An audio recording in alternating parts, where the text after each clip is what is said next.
Zebulon Montgomery Pike was an American explorer and military officer who blazed trails across the uncharted western territories of a young United States. Zebulon Pike, whose expeditions would help map the vast Louisiana Purchase, was born in Lamberton, New Jersey on January 5, 1779. He came from a military family, his father having served as an officer in the Continental Army during the Revolutionary War. Pike had a determined spirit and an adventurous nature. His education was limited, as frontier life demanded practical skills over formal schooling. He joined the military at the young age of 15, following in his father's footsteps as a cadet in 1794. The boy soldier would spend his formative years learning the discipline and tactics that would define his career. Pike rose through the ranks steadily, demonstrating leadership qualities that his superiors recognized and valued. In 1799, at just 20 years old, Pike received his commission as a second lieutenant in the United States Army. He was stationed at various frontier posts along the Ohio River Valley and the Great Lakes region. These assignments exposed him to the challenges of maintaining order in territories where American authority was still being established. Pike married Clarissa Brown in 1801, and she would remain a devoted partner throughout his military career, enduring long separations as duty called him to distant frontiers. The young officer distinguished himself through his dedication to his men and his meticulous attention to detail in carrying out orders. By 1805, the United States had completed the Louisiana Purchase, acquiring an enormous swath of territory from France that doubled the size of the nation. President Thomas Jefferson was eager to explore and map this vast wilderness. While Meriwether Lewis and William Clark were conducting their famous expedition to the Pacific Northwest, the government needed additional explorations of other regions within the Louisiana Territory. General James Wilkinson, the governor of the Louisiana Territory and commanding general of the Army, selected Lieutenant Zebulon Pike for a crucial mission. Pike was ordered to find the source of the Mississippi River and to assert American sovereignty over the northern reaches of the new territory. In August 1805, Pike departed from St. Louis with a small party of 20 men in a 70-foot keelboat. The expedition faced the Mississippi River's strong currents as they pushed northward into unknown country. Pike and his men traveled through the heat of late summer and into the bitter cold of autumn. They passed through territories inhabited by various Native American tribes, and Pike made efforts to establish peaceful relations and gather intelligence about the lands ahead. The expedition built a small fort near present-day Little Falls, Minnesota, where they spent a harsh winter. The temperatures plummeted far below zero, and several men suffered from frostbite and exposure. Pike himself endured these hardships alongside his men, demonstrating the leadership through shared sacrifice that would characterize his career. Pike believed he had found the source of the Mississippi River at Leech Lake, though later explorations would prove the actual source lay further upstream at Lake Itasca. Despite this geographical error, the expedition succeeded in mapping large portions of the upper Mississippi and establishing American presence in a region where British and French-Canadian traders had previously dominated. Pike negotiated with Native American leaders and purchased land for future military posts.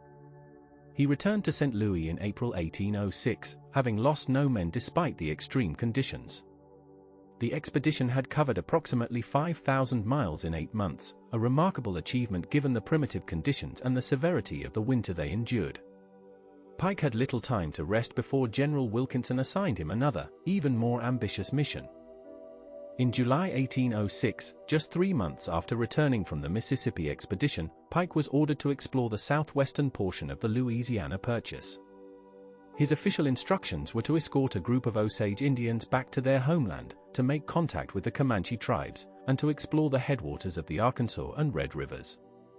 There were also secret orders, the exact nature of which remains debated by historians to this day. Some believe Pike was instructed to gather intelligence on Spanish military positions in the southwest, as tensions between the United States and Spain over the boundaries of the Louisiana Purchase were running high. Pike's southwestern expedition departed from Fort Bellefontaine near St. Louis on July 15, 1806 with a party of 23 men. They traveled across the Great Plains, through lands that would become Kansas and Nebraska. The vast prairies stretched endlessly in every direction, and Pike marveled at the enormous herds of buffalo that darkened the plains.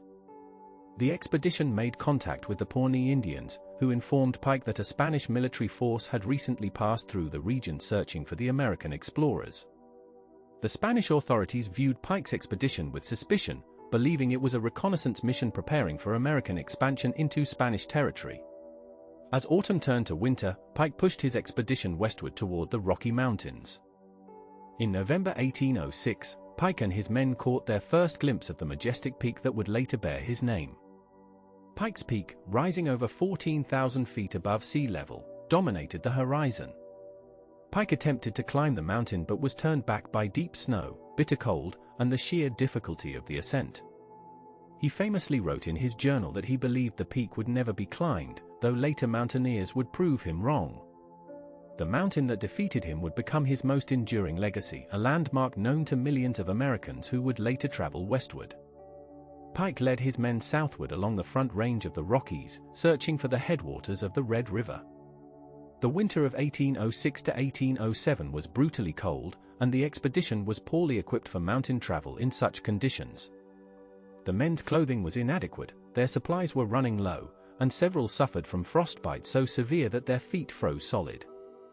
Pike ordered a small stockade built in the San Luis Valley, in what is now southern Colorado. The expedition was exhausted, starving, and desperate. Some historians believe Pike deliberately built his fort on Spanish territory, hoping to be captured and taken to Santa Fe where he could gather intelligence. Others argue that Pike genuinely believed he was still within American territory, as the maps of the region were extremely inaccurate. In February 1807, Spanish soldiers arrived at Pike's stockade and informed him that he was trespassing on Spanish soil. Pike expressed surprise at this news, though whether his surprise was genuine remains a matter of historical debate. The Spanish commander treated Pike courteously but insisted that he and his men accompany the Spanish soldiers to Santa Fe for questioning. Pike agreed, having little choice in the matter given his men's weakened condition and the overwhelming Spanish force. The journey to Santa Fe took several weeks, and along the way Pike carefully observed the Spanish settlements, military installations, and the geography of the region. He took extensive notes, though the Spanish would later confiscate his papers. In Santa Fe, Pike was interrogated by Spanish officials who suspected him of espionage. Pike maintained that he had simply become lost while searching for the Red River and had inadvertently crossed into Spanish territory. The Spanish governor, Joaquin del Real Alencaster, was skeptical but treated Pike with the courtesy due to an officer and a gentleman. Pike was held in Santa Fe for several weeks while the Spanish authorities decided what to do with him. During this time, Pike gathered valuable intelligence about Spanish military strength, the layout of Santa Fe, and the attitudes of the local population toward Spanish rule. Many of the inhabitants were unhappy with Spanish administration and expressed interest in trade with the Americans. Eventually, the Spanish decided to escort Pike and his men back to American territory rather than hold them as prisoners. The route took them through Chihuahua deep into the interior of New Spain, before turning eastward toward Louisiana. This journey, though conducted under guard, allowed Pike to observe vast stretches of Spanish territory that few Americans had ever seen. He noted the locations of mines, the strength of military garrisons, and the economic conditions of the various provinces. When the Spanish finally released Pike at the Louisiana border in July 1807, they returned most of his men but kept his papers, maps, and journals. However, Pike had memorized much of what he had observed and had hidden some notes in the rifle barrels of his men. Pike returned to American territory after nearly a year in Spanish custody. His expedition had covered approximately 8,000 miles through some of the most challenging terrain on the continent. He had lost several men to the harsh conditions, and others had suffered permanent disabilities from frostbite. Yet Pike had succeeded in gathering an enormous amount of information about the Southwest. He immediately began writing an account of his expeditions, working from memory and the notes he had managed to conceal from the Spanish. His report described the geography, climate, natural resources, and inhabitants of the regions he had explored. Pike's account of his expeditions was published in 1810 under the title An Account of Expeditions to the Sources of the Mississippi and Through the Western Parts of Louisiana. The book became a bestseller and was translated into several European languages. Pike described the Great Plains as a vast desert unsuitable for agriculture, an assessment that would influence American perceptions of the region for decades. He called it the Great American Desert, a characterization that discouraged settlement of the plains for many years. This assessment would later prove incorrect as farmers learned to adapt their techniques to the prairie environment, but in Pike's time, his observations seemed accurate. Pike's descriptions of the Spanish territories in the Southwest were particularly valuable to American policymakers and merchants. He detailed the weakness of Spanish military forces, the dissatisfaction of the local population, and the opportunities for trade. His reports contributed to growing American interest in expansion toward the Pacific and influenced the political debates over the future of the continent. Some historians believe Pike's intelligence gathering was a factor in the eventual American acquisition of the Southwest, though this occurred decades after his death. General James Wilkinson, Pike's sponsor and commander, was later revealed to have been involved in various conspiracies, including a plot with Aaron Burr to establish an independent nation in the Southwest. Wilkinson was also suspected of being a paid agent of Spain. These revelations cast a shadow over Pike's expeditions, and some historians have questioned whether Pike was an unwitting pawn in Wilkinson's schemes or a willing participant in espionage activities. Pike always maintained his innocence of any conspiracy and insisted that his actions were motivated solely by patriotism and duty to his country.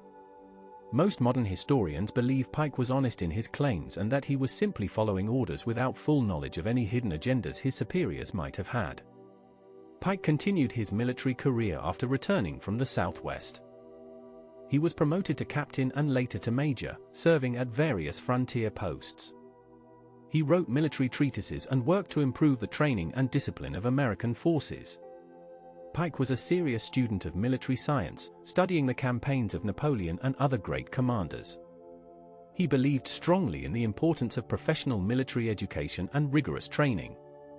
Pike advocated for the establishment of a military academy system that would produce officers trained in modern warfare techniques. When the War of 1812 broke out between the United States and Great Britain, Pike was promoted to brigadier general. He was given command of troops in the northern frontier, where American forces were preparing to invade Canada. Pike was eager to prove himself in conventional warfare after spending years on exploration and frontier duty. He trained his men intensively, instilling discipline and preparing them for the coming campaign. Pike was a demanding commander but one who led by example and shared the hardships of his soldiers. In April 1813, American forces launched an attack on York, the capital of Upper Canada and present-day Toronto. General Pike led 1,500 men in an amphibious assault on the town. The American forces landed successfully and began advancing against British and Canadian defenders. Pike personally led his men forward, exposing himself to enemy fire as he directed the attack. The British forces, realizing they could not hold the town, began to retreat. As they withdrew, they set fire to their ammunition magazine to prevent it from falling into American hands. The explosion was massive and unexpected. A huge quantity of gunpowder and ammunition detonated with tremendous force, sending debris flying in all directions. Rocks, timber, and metal fragments rained down on the American forces who had just captured the position. General Zebulon Pike was struck by a large stone that crushed his spine. He was carried from the battlefield, mortally wounded, as his men secured the town. Pike remained conscious for several hours after being wounded. He was told that the British flag had been captured and lowered, and he asked that it be placed under his head as he lay dying. Pike expressed satisfaction that the battle had been won and that his men had performed well. Zebulon Montgomery Pike died on April 27, 1813, at the age of 34. He had spent nearly his entire adult life in military service to his country. Pike was buried with full military honors, and his death was mourned throughout the nation. He was remembered as a brave officer who had explored unknown territories and who had died leading his men in battle. Pike left behind his wife Clarissa and several children. His family struggled financially after his death, as military pensions were inadequate and Pike had accumulated debts during his years of service on the frontier. Pike's legacy as an explorer was initially overshadowed by the more famous Lewis and Clark expedition, which had captured the public imagination with its journey to the Pacific Ocean.